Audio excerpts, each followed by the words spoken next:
আমাদের সমাজে শিক্ষা ব্যবস্থার নামে আরেকটি নতুন বিষয় আমাদের সমাজে শুরু হয়েছে। আজকে এই জাতিকে ধ্বংস করার জন্য বিভিন্নভাবে চক্রান্ত চলতেছে। যে শিক্ষা প্রতিষ্ঠানে নীতি নৈতিকতা শেখার জন্য আমরা আমাদের সন্তানকে পাঠাই, ওই শিক্ষা প্রতিষ্ঠানে আজকে বিবর্তনবাদ ঢুকিয়ে দেওয়া হচ্ছে।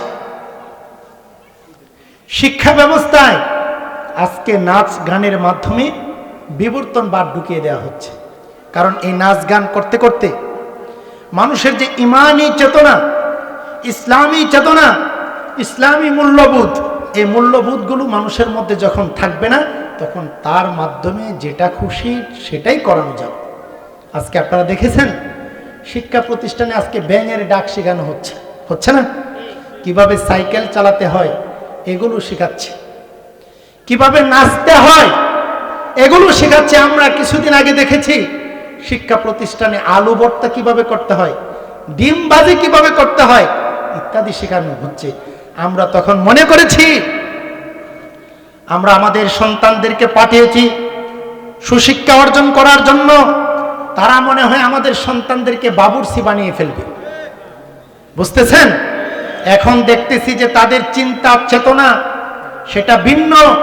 তারা আমাদের কলিজার টুকরা সন্তানদেরকে এই নাচ গানের মাধ্যমে বিবর্তনবাদ শিক্ষা দিতে চায়।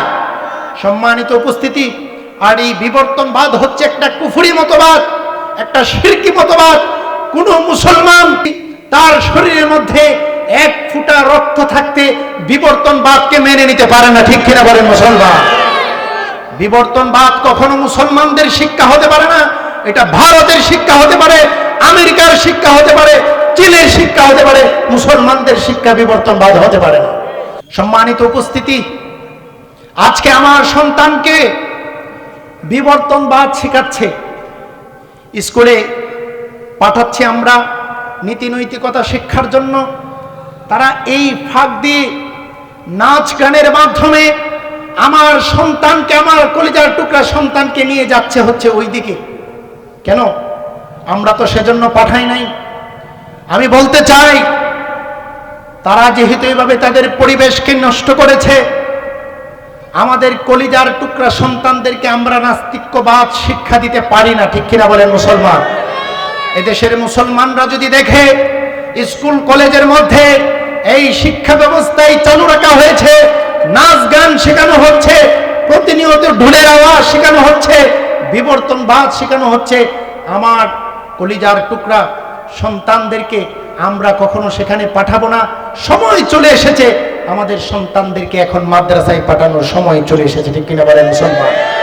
আমার সন্তান বড় চাকরি নাও পেতে পারে, কিন্তু আমার সন্তান ওই মাদ্রাসায় গেলে সুশিক্ষায় শিক্ষিত হবে, নীতি নৈতিকতা শিখবে, বিবর্তনবাদ শিখবে না।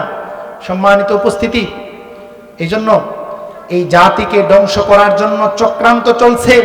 ও আমার জাতি, চোখ কান খোলা রাখতে হবে। কতিপয় মানুষ চাচ্ছে বাংলাদেশকে ধ্বংস করার জন্য।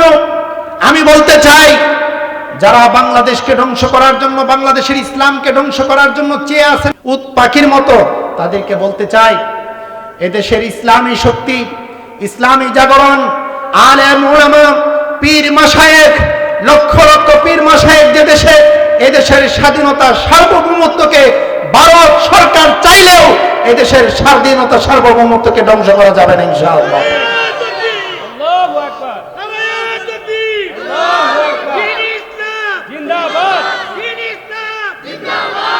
এদেশের তাওহীদি জনতা যদি দেখে যে এই দেশের ইসলামী শিক্ষা ব্যবস্থাকে ধ্বংস করা হচ্ছে, তাহলে এদেশের আলেম উলামা ঐক্যবদ্ধ হয়ে প্রয়োজনে আরো যদি এক সাগর রক্তের প্রয়োজন হয় আমরা দিতে প্রস্তুত আছি কিনা বলেন ইনশাআল্লাহ? আমরা এক সাগর রক্ত দিব, তারপরেও আমরা এদেশের ইসলামী তাহজিব তামাদ্দুন কোরআনের শিক্ষাকে আমরা ধ্বংস হতে দেব না ইনশাআল্লাহ।